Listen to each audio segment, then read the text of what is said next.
네, 안녕하십니까. 신은호TV의 신은호입니다. 오늘은 요한복음 20장 19절로 23절의 말씀을 가지고 내게 평강이 있을지어다 는 제목으로 잠시 말씀을 전하겠습니다. 부활하신 예수님은 제자들에게 오셔서 세 가지를 말씀했습니다. 첫째는 내게 평강이 있을지어다.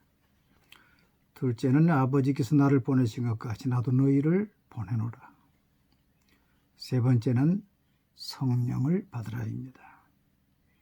오늘부터 매주 한 주제씩 말씀을 전하려고 합니다. 오늘은 너희에게 평강이 있을지어다. 지금 제자들은 두려움에 떨고 있습니다. 예수님이 십자가에서 처참히 돌아가시고 제자들은 모두 부인하거나 도망갔습니다. 심지어 어떤 제자는 벗은 몸에 배 혼이불을 가리고 가다가 그것도 버리고 갔다 그랬습니다. 얼마나 두렵고 다급했으면 그랬겠습니까? 유대인들은 이참에 제자들까지도 다 없이 하려고 하고 있습니다. 지도자를 잃은 제자들은 두려움에 떨면서 문을 잠그고 모여 있을 때에 그곳에 주님이 찾아오신 것입니다. 마치 지금 우리가 코로나에 떨고 있는 것 같은 그런 모습입니다. 우리도 지금 떨고 있습니다. 점점 확진자들이 가까이에서 일어나고 있습니다. 중앙재난본부에서 보내는 메시지를 받을 때마다 겁이 덜컥 납니다. 내일은 또 누가 걸릴 것인가?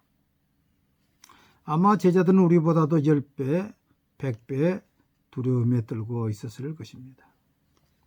이러한 제자들에게 주님은 오셔서 너희에게 평강이 있을지어다. Peace to you.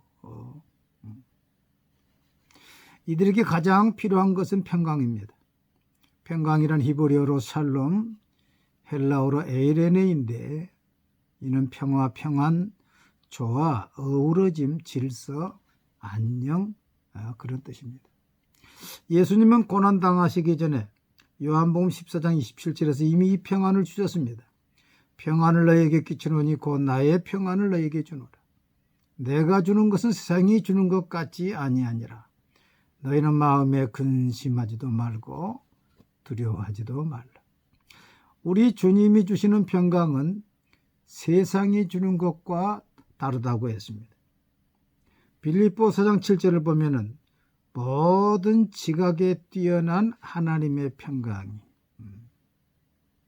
모든 지각이란 것은 사람의 생각을 뛰어넘는 이해할 수 없는 평강이라는 뜻입니다. 세상이 주는 평강은 평안하다가도 문제가 생기면 사라져버립니다. 그러나 주님이 주시는 평강은 문제가 있어도 평안한 것입니다. 그러니까 이해할 수 없는 그런 평안이라는 것입니다.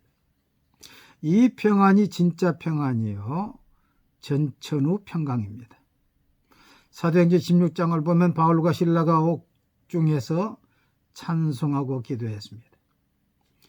그들은 귀신 들린 여인을 옳게 바른 사람으로 만들어줬다고 해서 감옥 속에 억울하게 들어왔고 또 매를 많이 맞고 들어왔습니다. 심신이 고단하고 마음 아픈 그때에 그들은 찬송을 하고 기도했습니다. 하나님이 주신 평강이 없이는 불가능한 일입니다.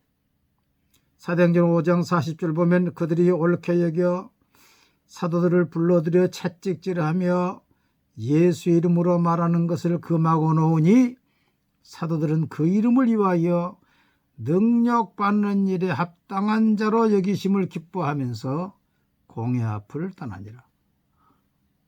이 사도들이 매를 맞고 모욕을 당하는데도 하나님이 주시는 평강과 기쁨이 있었기 때문에 오히려 기뻐하면서 공회를 떠났다는 것입니다.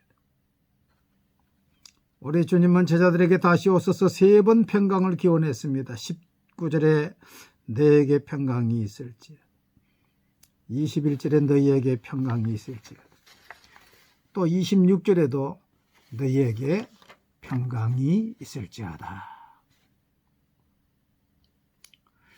기본적으로 우리 모두에게는 이 평강이 있어야 합니다. 조슈아 리프맨이라는 사람이 마음의 평안, Peace of Mind라는 책을 지었는데 그 책에 이런 내용이 나옵니다. 어느 젊은 청년이 노인을 찾아왔습니다. 노인이 젊은이에게 묻습니다. 그대가 원하는 것이 무엇인가?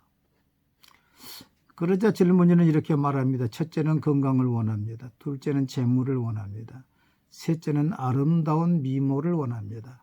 넷째는 재능을 원하고, 다섯째는 권력을 원하고, 여섯째는 명예를 원합니다. 참 모든 것을 원하지요. 그러자 노인은 이 청년을 지그시 바라보면서 이렇게 말합니다. 청년, 그러나 평안이 없으면 아무것도 즐길 수 없다네. 청년, 그러나 평안이 없으면 아무것도 즐길 수 없다네. 그렇습니다. 평안이 없으면 건강도 상하게 되고 재물이 있어도 소용이 없고 아름다운 미모도 재능도 소용이 없게 되는 것입니다. 그러면 어느 때 우리는 이 평안을 누릴 수 있습니까? 제일 먼저 예수를 믿고 하나님의 품에 안기면 평안을 얻습니다. 욥기 22장 21절에 하나님과 화목하고 평안하라 그랬어요. 육신의 부모와도 불목하고는 마음이 평안이 없습니다. 항상 죄스럽지요.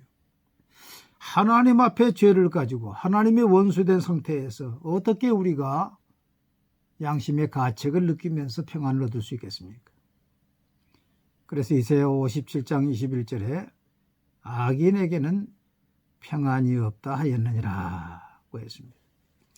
러시아의 작가 톨스토이는 무신론자였습니다. 그는 예수를 믿고 이렇게 이야기합니다. 나는 지난 35년간 사회혁명가로서 아무것도 믿지 않은 허무주의자였다. 그러나 5년 전부터 예수를 믿기 시작하였는데 그 후 내 생애는 변화되어 절망과 허무는 사라지고 죽음도 빼앗을 수 없는 기쁨과 행복을 체험하였다. 어거스틴은 이렇게 말합니다. 동서남북 어디를 가든지 예수 그리스도의 품에 안기기 전에는 평안이 없다. 그러지요. 탕자가 아버지의 품에 들어와서 평안을 얻듯이 우리가 예수를 믿으면 평안과 안식을 얻게 됩니다. 두 번째로 기도 응답을 받을 때의 평안이 있습니다. 아무것도 염려하지 말고 다만 모든 일에 기도와 간구로 너희 구할 것을 하나님께 아뢰라.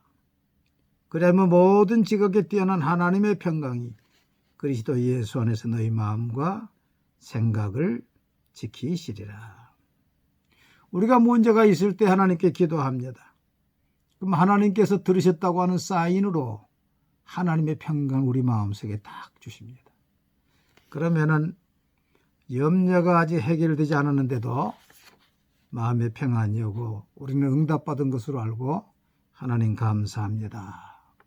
감사 찬송을 합니다.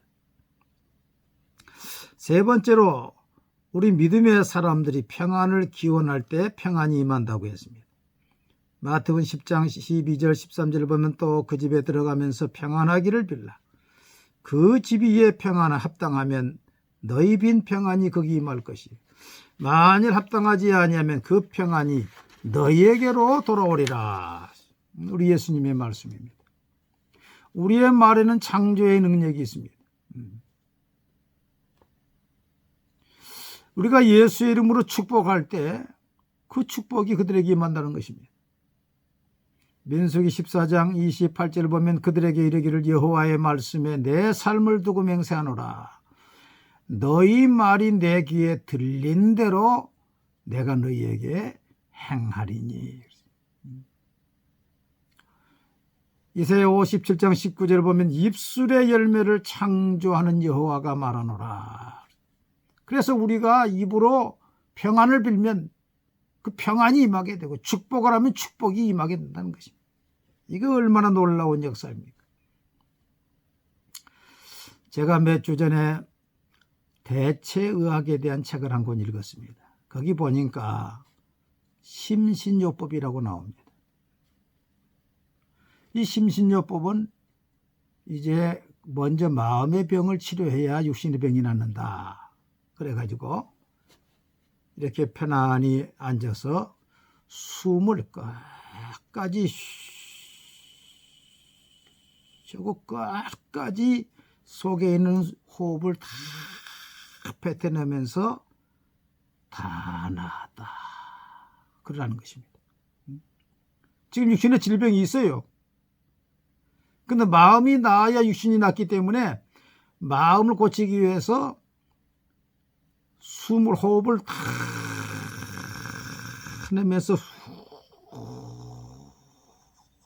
하고 마지막에 다 나았다.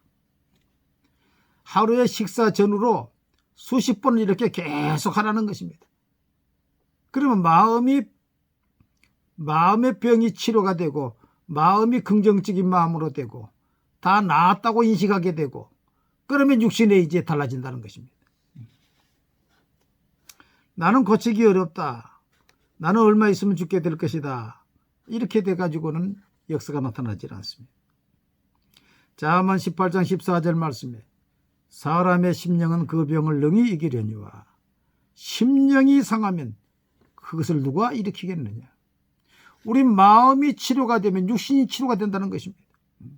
믿지 않는 자들은 억지로 거짓 믿음과 말을 사용해서 병을 고친다면 우리 예수를 믿는 자들은 예수님이 이미 우리의 병을 짊어지고 가셨기 때문에 우리는 합법적으로 예수님이 나의 병을 짊어지셨으니 나는 이미 나았다.